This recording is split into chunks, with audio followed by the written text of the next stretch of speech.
Hi there, thanks for joining us for another Cook the Book episode. I'm Tina, this is Valerie. We've done many of these, so if you found this one on YouTube, there are many others to look at. Cook the Book is when we take inspiration from a fiction book to then find another book in our collection to make a great recipe from. So this one is a total winner. Everything about it's a total winner. First of all, the fiction book that we're going to be featuring today is Just Another Love Song by Kerry Winfrey. Kerry's had several best-selling books. This one in particular is just a sweet, cozy, funny, closed door, so there's not a lot of graphic anything in here, romance. It's about two high school sweethearts, and there are several books recently that have been very popular. They're about high school sweethearts kind of separating and then reuniting. This is one of those. It is set in Ohio, a small town. The main characters are Sandy and Hank. They were high school sweethearts. They thought they would be together forever. Well, the world had bigger things for Hank. He ended up moving away and became a big alternative country music star. Of course, it's a book, so these things have to happen. They've lost contact. Sandy has stayed in her small town, Ohio town. And 15 years later, Hank comes back to town.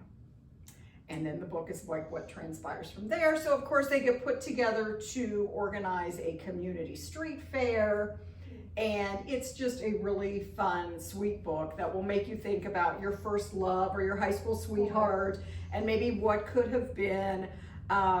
So we kind of took inspiration from that, being that Hank has become a country music star, to find a great recipe in Miranda Lambert's new book. I love the title, Y'all Eat Yet? It's so cute. So many good recipes in here. In fact, we had trouble finding which one to do because there were so many options. So many good, easy recipes that take very basic ingredients. But one of the most fun parts about this book is, number one, the food pictures are great. But number two, almost each recipe is, the chapter for each set of recipes starts with pictures of her family, pictures of her growing up. She's still extremely close to her family. Her mother has a really awesome group of girlfriends that they've been friends since Miranda was tiny. So Miranda grew up with these women, and they've had many travels and fun together. Like this chapter is called Porch Parties and Family Favorites from the House That Built Me. So it's a very entertaining book. And I know a lot of people here at the library really don't cook, right? But this would be an awesome cookbook to check out just to read the stories. And then you may be inspired to make a recipe, but if not, that's okay, because the stories are really fun and entertaining. And it really speaks to Miranda and her love of family and her closeness to those she was around as she was raised.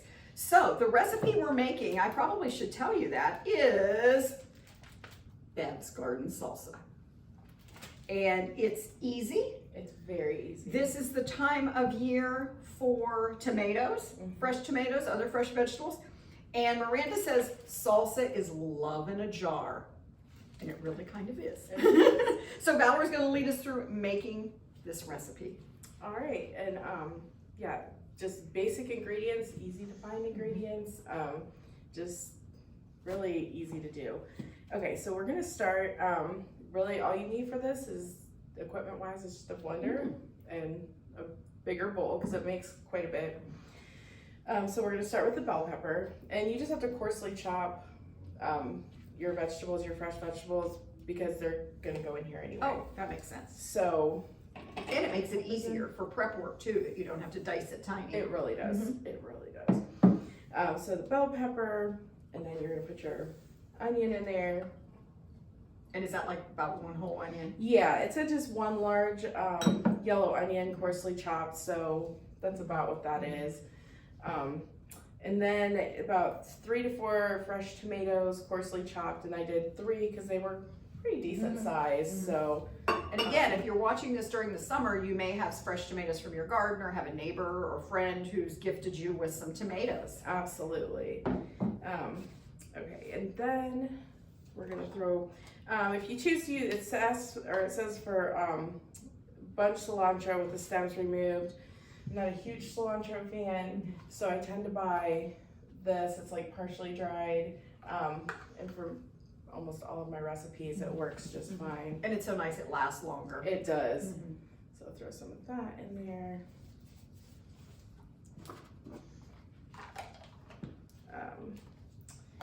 All right, so also what I did that was a little different than the recipe, it says to, of course, test your jalapenos, because you want to make sure if you don't like a lot of heat, you know what you're getting into with your jalapenos. Or if you do, then you can add as many as you want. But it wants you to add them at the end and then put them in and chop them up. I just do it along with this just because I feel like with my blender it would be hard to chop like that amount of stuff. So yes, we're just gonna throw some in here, and then what I've done too is I'll leave a few because you can always throw the pieces and you can chop these up finer if you'd like, or you could just throw those in there. So okay, so don't forget to put your lid on your number one rule of blending. Yeah, make sure your lid. All right, let's see.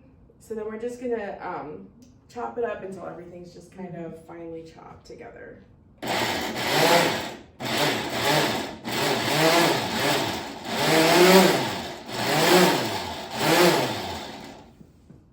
And what I did with this too is I went and kind of mixed it around halfway through so all the bottom stuff would kind of get mixed up. And it is nice that this just calls for a blender, because most people do have a blender.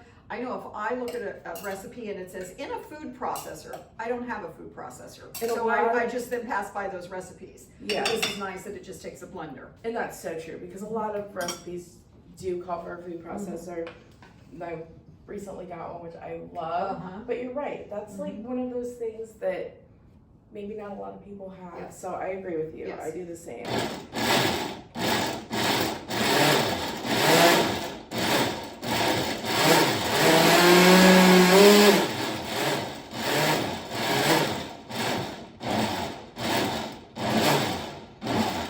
Okay, so there is our salsa mix here. Kind of drippy, so just be careful when you take your lid off, because it kind of does go everywhere. All right, so let's see here. So then from that, we're gonna take our 28-ounce can of crushed or diced tomatoes, and these ones are diced, but it's kind of, it doesn't really matter which one you have. And should you buy the ones that don't, I know some of them come like with spices already in them. Should you just get the plain, do you think? I would say it's kind of up to you, like how you want your salsa to be flavored. If you get the plain ones, then it's up to you how to flavor them. Yeah. So, also, this doesn't call for salt and pepper, but I probably suggest a little bit of salt and pepper to add to it. Not a lot, just kind of to taste, whatever you think. And then add a can of Rotel. Again, as hot or as mild as you'd like. This is hot. I've done it before with mild because I don't like a lot of heat in my food, but others that I know do, so throw that in there. All right. This does make a good amount, my goodness. It really does. And then you're gonna add just a little bit of lime juice, 1 to 2 tablespoons. Just pour a little bit in there. And that's fresh lime juice. So, and then garlic. Again, it says 2 cloves, but I always use the jar. Yeah. I do. Oh gosh, I do too. It's so much easier. Oh, I do love the smell of garlic. I do too. And garlic is also one of those things that you could, I would assume, add to taste. Whatever you think. And like if you love garlic, add a little more. If you don't, then maybe follow the recipe or a little less, whatever makes you happy there. All right. So then there's our other half of our salsa mix. So then we take this, and then we're just gonna pour this in here. All our green peppers and our fresh tomatoes and jalapenos, and it smells really good. Sure does. All right, and then you just mix it up. And then the other thing that you can do with this is, like I said, add your jalapenos if you think this isn't enough. One final thing that you add to this, it's all bubbly from doing the blending. Yes. Okay, this does call for a tablespoon of sugar, so that's what this is. Stir that in. Gosh, it does smell so good. It does. Oh, this would be a great thing too for like a tailgate, or if you're having friends over to watch a football game or any game, or I mean, who doesn't like chips and salsa? Everybody loves chips and salsa. Yeah, and I thought, you know, especially when we were looking for recipes, this was a great one for this time of year because especially high school football games are getting ready to start. College football games are like just around the corner, if not, you know. Yes. And so this is just This also would be so easy to transport, especially if you whatever you're mixing it in, you have a lid for it. Mix it up, boom, there you go. And there's so much out the door with a bag of chips. You're ready. Yeah. And another thing that we've added before, just canned corn and black beans, about a half a can to. Well, if you do the whole thing, we split the recipe in half, so it's about a half can to each. But I would say if you're going to keep the whole recipe and you're going to add it all together, I would just do 1 can of each. Just rinse the black beans first. But I like that flavor in there. The recipe, it's not in the recipe, but we just like that. And it would make it a little hearty and add a little additional flavor in there. Yes. Exactly. So. Gosh, well, this is a great recipe, as are many, many, many in this book. So we hope you found some inspiration, maybe to make some salsa or to pick up a book at the library, either here or whatever your local library is. Also, don't forget about Libby.